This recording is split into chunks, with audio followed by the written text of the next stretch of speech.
लूंगा। क्या आप मुझे नौकरी पर रख सकते हो? हम बच्चों को काम पर नहीं रखते, जानता है। यहाँ बड़े बड़े सामान रिक्शा पर लादने पड़ते हैं, जैसे वॉशिंग मशीन, फ्रिज, टीवी वगैरह। क्या तुम ये सब उठा पाओगे? और लोगों के घर पहुंचाने होते हैं। आप बिल्कुल भी चिंता मत कीजिए साहब, मैं सब कर लूंगा। मुझे बस कैसे भी करके गरीब का सपना पूरा करना है, ये फ्रिज खरीदना है। तुम समझ नहीं रहे बच्चे, अभी तुम बहुत छोटे हो। मालिक ने उसे दुकान से बाहर कर दिया, लेकिन अगले 3 घंटे तक भी वो वहीं दुकान के बाहर खड़ा रहा। हार थक कर मालिक ने उसे नौकरी पर रख लिया। ठीक है, मैं तुम्हें काम पर रखने के लिए तैयार हूँ, लेकिन मैं चाहता हूँ कि तुम्हारी पढ़ाई भी खराब ना हो। इसलिए तुम रोज स्कूल जाने से 1 घंटा पहले यहाँ आओगे, फिर स्कूल जाओगे। उसके बाद दोपहर की छुट्टी होने के बाद खाना खाकर तुम सीधे दुकान पर आओगे, फिर शाम तक काम करके फिर घर चले जाना, ठीक है? जी मुझे मंजूर है साहब। अभी इसने रोज का नियम बना लिया। वो हर रोज ऐसे ही काम करने लगा। ऐसे ही उसे काफी दिन बीत गए। एक रोज, रिंकू ये तो रोज रोज कहाँ जाता है? स्कूल से आते ही निकल जाता है और अंधेरा होने पर घर लौटता है। आखिर तो रोज जाता कहाँ है? हाँ माँ, पिछले 1 महीने से ये लगातार ऐसे ही कर रहा है। मुझे तो लगता है ये किसी बुरी संगत में पड़ गया है। वो ये सब बातें कर ही रहे थे कि इतने में उसका पिता भी वहाँ आ जाता है।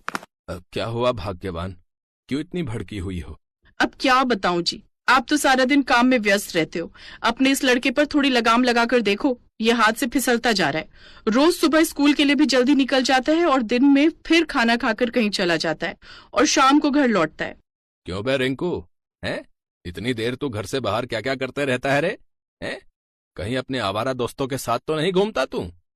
लगता है इसे कमरे में कैद करके रखना पड़ेगा, तभी इसकी अक्ल ठिकाने आएगी। उन्होंने उसे कमरे के अंदर बंद कर दिया। अगली सुबह रिंकू की आंख खुली तो उसने देखा दरवाजा बाहर से बंद है। उसी कमरे के ऊपर की तरफ एक खिड़की थी जो पड़ोसी की छत से लगी थी। वो एक स्टूल की मदद से खिड़की से बाहर आया और पड़ोसी की छत पर कूद गया और आहिस्ता आहिस्ता वहां से निकलकर काम पर चला गया।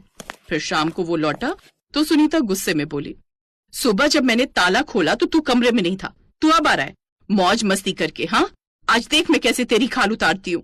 सुनीता उसे कमरे में ले गई और उसके हाथ पैर बांध दिए और हाथ में डंडा लेकर कहने लगी, हम लोग पहले ही गरीबी से इतने परेशान हैं और तू ऊपर से और हमें परेशान करने पर तुला हुआ है। जल्दी बता, रोज तू कहाँ जाता है? अपनी माँ की बात का रिंकू ने कोई जवाब नहीं दिया। तभी उसका पिता भी वहां आ गया और सुनीता के हाथ से डंडा छीनकर उसकी खूब पिटाई करने लगा। दर्द के मारे रिंकू चिल्लाने लगा। उसकी आवाज सुनकर पड़ोसी वहां पर आ गए। अरे अरे सरजू, क्या कर रहा है रे? अरे मार डालेगा क्या उसे? अरे आप लोगों को नहीं पता ये आजकल कितना बिगड़ गया है, सारा सारा दिन घर से गायब रहता है। अरे तो ये कौन सा तरीका है भाई उसे सुधारने का है? कुछ देर बाद एक आदमी उनके दरवाजे पर आया। अरे ये रिंकू का ही घर है क्या? अरे लगता है किसी पड़ोसी का नया फ्रिज आया है। वाह भाई वाह, बड़ा पैसा आ रहा है इस गली के लोगों के पास। लेकिन ये रिंकू को क्यों पूछ रहा है? किसी और का फ्रिज हमारी दहलीज पर क्यों रखा है भाई, उठाओ इसे। अरे नहीं नहीं, ये यहीं का फ्रिज है, पता तो यहीं का है और किसी सरजू के नाम पर है। हैं? ये तो मेरा नाम है, पता भी हमारा है, लेकिन हमने तो कोई फ्रिज नहीं मंगवाया। इतने में फ्रिज की दुकान का मालिक आ जाता है। ये तुम्हारा ही फ्रिज है, पेमेंट रिंकू ने कर दी है। वो पिछले 1 महीने से मेरी दुकान पर काम कर रहा था, लेकिन उसने घर पर यह बताने के लिए मना किया था कि कहीं उसकी माँ को दुख ना पहुंचे। साथ ही इसने यह भी कहा कि जब फ्रिज के रुपए इकट्ठे हो जाएं, तो उस रसीद में पिताजी का नाम डालना। घर में पिता के होते हुए मैं उसमें अपना नाम कैसे लिखवा सकता हूँ? और मोहल्ले वालों को लगेगा कि हमारे पिताजी ने हमारे लिए ये फ्रिज खरीदा है। उस मालिक की बात सुनकर उसके माता पिता के आंसू थम नहीं रहे थे। आज उन्हें अपने बेटे पर बड़ा गर्व महसूस हो रहा था। गरीब का सपना पूरा हो गया था। अब वो आराम से फ्रिज का ठंडा पानी पीते और घर में आइसक्रीम जमा कर बड़े मजे से खाते।